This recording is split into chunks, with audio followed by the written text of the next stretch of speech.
आमदाराला फोन करायच्या पहिले या खासदाराला फोन करायच्या पहिले लोक नगरसेवकाला फोन करतात. पहिले नगरसेवक नव्हते, 4 वर्ष आपल्या इथं प्रशासक होते, तर प्रशासकाने फोन करत होते की नगर आपल्या आमदाराला फोन करत होते.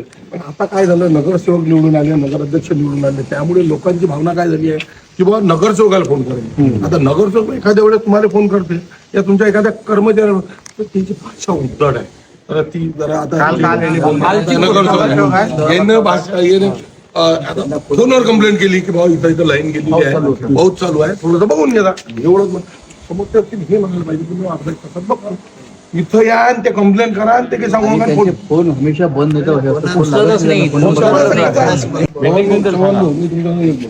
काय नाही. ते तुम्ही जरासं सांत्वन असं केलं की बाबा मी तुम्हाला फोन करतो आणि पर्याप्त व्यक्तीला तुमची कंप्लेंट देऊन त्यांना पाठवतो. किंवा आमच्यासारखा जे फोन आला आणि त्याने आता समजा आमचा एखादा व्यक्ती तिथे गेला आणि हे काय आमदार साहेबांचं बोला, ते तिकडून काय एखाद्या वेळेस शब्द येते मी बोलत नाही. मी याच्यासाठी मी इरविनच्या ऑफिस दवाखान्यात चालू गेलो होतो या शब्दावर.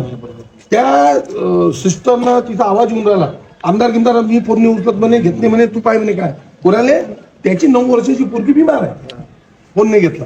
हो मी अंजनगाववरून फास्ट मध्ये अमरावती, त्या बाईची बदली कुठे करायला माहिती आहे ना, चिखलदरा. मी म्हटलं इथं पाहिजेच नाही तो इथून उठतच नाही. म्हटलं इरविनची गोष्ट काय राहते, जरा मानमार असं मानमार. आता ही बाई आम्हाला बोलू का बाईच्या समोर, बाई मला किती वेळा बोलली काय भाऊ तुम्ही येता पायता आणि जाता, आम्ही राग करावं काय, ते तर आपल्याला निवडून दिलं त्यांनी आणि कायच्याला निवडून दिलं समस्या.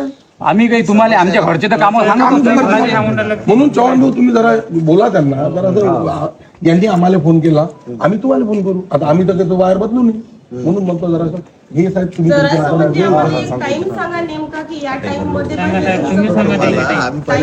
करतो. यांची आता मिटिंग आहे याबद्दल, याच्याबद्दल मिटिंग आहे, एस्टिमेट करणार आहे, त्यांचं ते फायनल करणार आहे, ते काम कशामधून करायचं आहे काय करायचं. म्हणजे तुम्ही म्हणता इथून गेले यांना आणलं कामच करण्यासाठी, फोटो काढण्यासाठी नाही आणलं. पण ते कसं आहे तुम्ही म्हणता की बाबा ते आजच आता असं नाही आहे, ते मिटिंग झाल्यावर मला सांगतात, मी आपल्या सुयोगच्या तुम्हाला कळवतो. पण हे होईल आता पक्का, व्हासाठी झालं, या वर्षात झालंच पाहिजे. या वर्षात होईल.